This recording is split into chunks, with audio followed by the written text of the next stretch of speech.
because they don't want to get their hands slapped. But what hasn't changed about them? The way they think and the way they feel is still the same. And this is why this becomes important, right? So I know that you've been on a telephone call with someone, or a cell phone, or whatever they're called now, and you're talking to them, and you know when they're smiling. Has that ever happened? You know that they're smiling. You're not seeing them. They're not close to you. But you know that they're smiling. You can act any kind of way that you want. But people know what's in your heart and what's in your thoughts. Just like they know if you're smiling on the phone. People try to say, well, I'm not like that, blah, blah, blah. And they say that in public. And we see what happens in their private lives. And they're a mess. They're a mess. Now, what I will submit to you is that we're all doing the best that we can. But it's not enough. We have to do more. So we'll talk more about that in just a second. Any comments, observations about these concepts? Does this make sense? Am I too far out there? What are your thoughts? So it makes sense? Okay. Cool. I didn't want to lose you. I don't want to lose your love. Don't want to lose your love. Lost battery power. You're teaching that move. Yeah. Don't take my moves.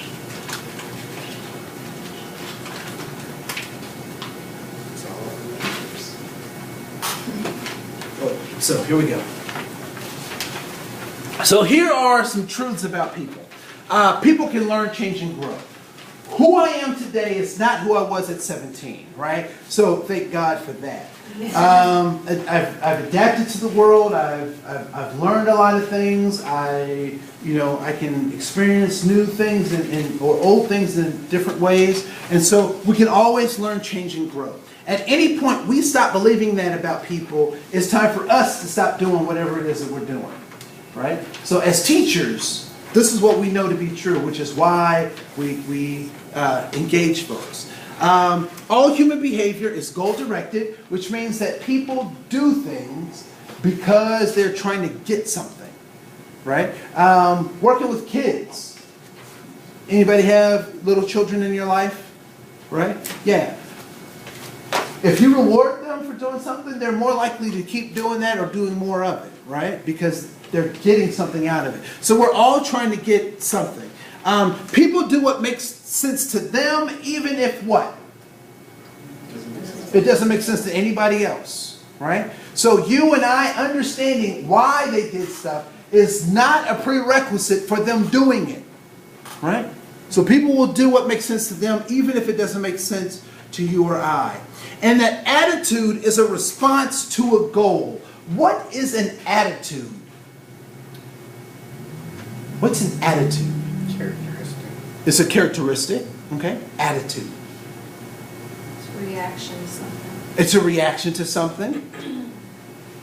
Attitude. Anybody been accused of having an attitude? Like, you got an attitude. Right? Yeah. So my parents would say that kind of stuff all the time. And my parents married young, and so they were going to college while I was growing up. And so they were trying all this stuff that they would get from their psychology classes.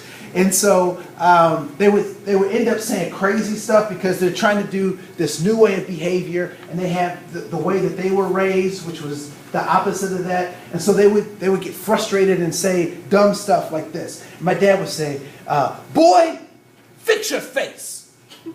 So I'd be like, and then I get sent to my room, right? Or my parents would say, "Boy, go to your room till you learn how to act." So I go to my room, get my act together, and step out into the hallway. To be or not to be. And I spent more time in my room. right? Because that's not what they were talking about in terms of getting myself together and changing my attitude. And I didn't get it until I was a little older. So my dad was my pastor. So I'm a preacher's kid. I grew up in the church. And on Sunday, we would go to church from 7:30 a.m. to 11:30 p.m. We'd stop at 3 o'clock for chicken. Not because we're black, but because chicken is delicious. All right? So church all day on Sunday. Friday night, I asked my dad for the car, and because my dad loves me, what does he say? No. He says, yes, he loves me.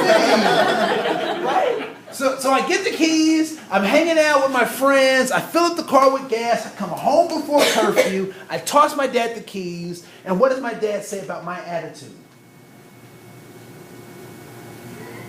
What does he say? Better. It's better? Yeah, I did. I filled it up. I filled up the tank. I gave him the keys. I'm home before curfew. What does my dad say about my attitude? Are you okay? Do I have a good attitude or a bad attitude? Good attitude. I have a good attitude. And what do I say about my dad's attitude? That he's got a good attitude as well. Right? So I'm cool on Friday night and my dad's cool on Friday night. Sunday. My best friend Dexter calls me at noon and says, Andre, can you pick me up for the movies? What do I know about Sunday?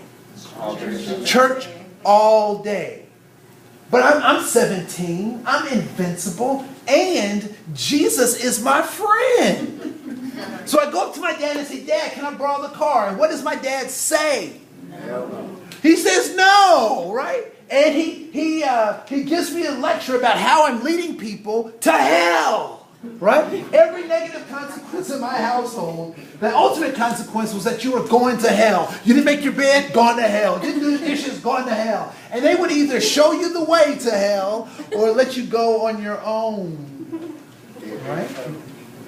So my father denies me access to the car. So what do I say about my dad's attitude? It's bad. He's got a bad attitude. Consequently, what does he then say about my attitude? It's bad. That I have a bad attitude. But we were just cool on Friday night.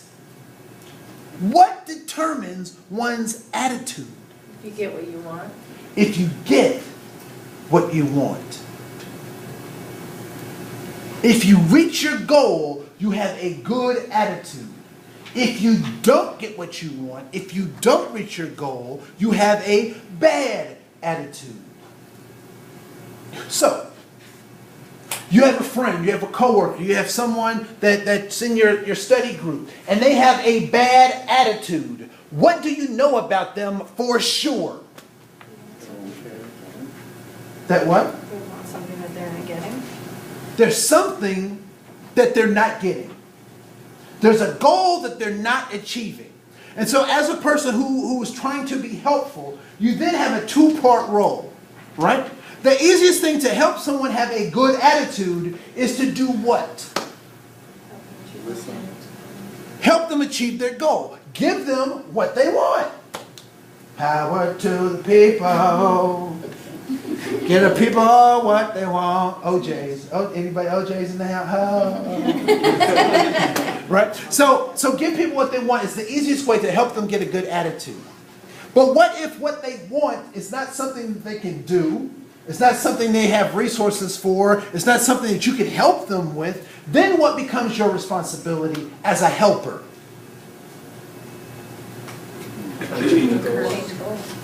To what? Help them change their goals. To help them change their goal.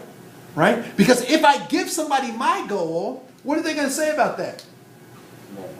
It's not going to work, right? It's not, I don't want to do that. It could be something they really want to do, but just because I said it, I'm like, I don't want to do that. That's not me, right? But if you help them figure out what their goal is, then they can change it. All right? Any questions so far? Okay.